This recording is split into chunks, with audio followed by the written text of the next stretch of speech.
الحمد لله وكفى وسلام على عباده الذين اصطفى أما بعد فأعوذ بالله من الشيطان الرجيم بسم الله الرحمن الرحيم ولله على الناس حج البيت من استطاع إليه سبيلا. محترم بزرگوں اور دوستوں، السلام علیکم ورحمۃ اللہ. میں نے آپ کے سامنے قرآن پاک کی ایک تلاوت کا شرح حاصل کیا ہے جس میں حج بیت اللہ کی اہمیت بتائی گئی ہے. اس سے یہ بات معلوم ہوتی ہے کہ جس طرح اللہ نے مسلمانوں پر نماز، روزہ اور زکوٰۃ کو فرض کیا ہے، اسی طرح حج بھی فرائض میں داخل ہے. جو مسلمان سفر حج کی تمام اخراجات برداشت کر سکتا ہو اور واپس آنے تک گھر کے اخراجات کا بھی انتظام ہو، اس کے لیے حج کرنا ضروری ہے. ہر سال لاکھوں کی تعداد دنیا کے کونے کونے سے مسلمان مکہ مکرمہ میں حج بیت اللہ کے لیے جاتے ہیں. مکہ معظمہ میں جہاں آج خانہ کعبہ ہے، ہزاروں سال پہلے اس کے چاروں طرف صرف ریت ہی ریت تھی. کوئی سبزہ نہیں اگتا تھا، دور دور تک پانی کا نشان نہیں تھا، کوئی آبادی نہیں تھی. اللہ نے اپنے محبوب پیغمبر حضرت ابراہیم علیہ السلام کو بڑھاپے کی حالت میں حضرت اسماعیل علیہ السلام جیسا چاند سا بیٹا عطا فرمایا اور حکم دیا کہ اس بچے کو اور بچے کی والدہ بی بی حجرہ رضی اللہ عنہا کے اسی غیر آباد علاقہ میں جا کر چھوڑاؤ. بی بی حجرہ رضی اللہ عنہا کو جب معلوم ہوا کہ یہ سب اللہ کے حکم سے ہو رہا تو خوشی خوشی تیار ہو گئی. حضرت ابراہیم علیہ السلام اہلیہ اور بچے کو چھوڑا ہے. گرمی کے شدت میں حضرت اسماعیل علیہ السلام پیاس سے تڑپنے لگے. بی بی حجرہ رضی اللہ عنہا صفا اور مروہ نام کے دو پہاڑیوں پر چڑھ کر پانی کی تلاش کرنے لگے اور بیچ میں بچہ کو بھی آ کر دیکھتی.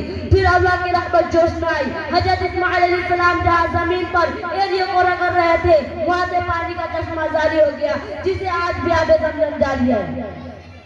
بی بی حجرہ رضی اللہ عنہا کے اعتبار میں صفا اور مروہ نام کے دونوں پہاڑیوں کے درمیان سعی کرتے، اسی طرح بے قراری کے عالم میں دوڑتے ہیں. پانی کے فراوانی کی وجہ سے دھیرے دھیرے اس مقام پر لوگ آ کر آباد ہوتے گئے. حضرت ابراہیم علیہ السلام کچھ عرص کے بعد یہاں آئے تو اہلیہ اور بچے کو خوشحال دیکھا، اللہ کا شکر ادا کیا اور حضرت اسماعیل علیہ السلام کو ساتھ لے کر اللہ کی عبادت کے لیے ایک گھر کی تعمیر شروع کی. یہی وہ مبارک گھر ہے جس کو خانہ کعبہ اور بیت اللہ شریف کہا جاتا ہے. اللہ کو باپ بیٹے کی یادہ اس قدر پسند آئی کہ اس کا ذکر اپنے مقدس قرآن میں فرمایا. حضرت ابراہیم علیہ السلام مبارک زبان سے اعلان کروا دیا کہ دنیا کے ہر کوشش سے لوگ یہاں آئے، اللہ کی عبادت کرے، حج کا فریضہ ادا کرے. اللہ نے اپنے محبوب پیغمبر علیہ السلام کے تمام طریقوں کو پورے دنیا کے انسانوں سے ادا کر دیا، قیامت تک کے لیے جاری و ساری کر دی. حضرت ابراہیم علیہ السلام جس طرح خانہ کعبہ کے طواف کرتے اسی طرح تمام حاجین کی طواف کرتے، اس طرح حجر اسود کو بوسہ دیتے جو ایک بہت ہی متبرک پتھر ہے. مقام ابراہیم پر نماز ادا کرتے ہیں، عرفات کے میدان میں قیام کرتے ہیں. حضرت اسماعیل علیہ السلام کچھ اور بڑے ہوئے تو حضرت ابراہیم علیہ السلام نے خواب میں دیکھا کہ اپنے بیٹے کو اپنے ہاتھوں میں ذبح کر رہے ہیں. وہ فوراً سمجھ گئے کہ اللہ کا یہی مرضی ہے کہ میں اپنے محبوب بیٹے کو اس کے نام میں قربان کروں. بیٹے سے خواب کا تذکرہ کیا. حضرت اسماعیل علیہ السلام نے بھی کیا خوب جواب دیا، ابا جان آپ کو جو حکم ملا ہے وہ انجام دے، انشاءاللہ آپ مجھ کو صبر کرنے والوں میں پائیں گے، یعنی میں پیچھے نہیں ہٹوں گا. چنانچہ حضرت ابراہیم علیہ السلام نے حضرت اسماعیل علیہ السلام کو زمین پر لٹا دیا اور گلے پر چھری پھیر دی. اللہ کو یہ عادت بے حد پسند آئی. اللہ اپنے بندوں سے قربانی لیتے نہیں بلکہ صرف اتنا دیکھتے کہ کیا بندہ میری راہ میں قربانی دینے کو تیار ہے کہ نہیں. چنانچہ حضرت اسماعیل علیہ السلام کی جگہ اللہ نے ایک دمبا بھیج دیا. حضرت ابراہیم علیہ السلام جب اپنے آنکھیں کھولے تو دیکھا کہ دمبا ذبح ہے اور حضرت اسماعیل علیہ السلام صحیح سلامت موجود ہے.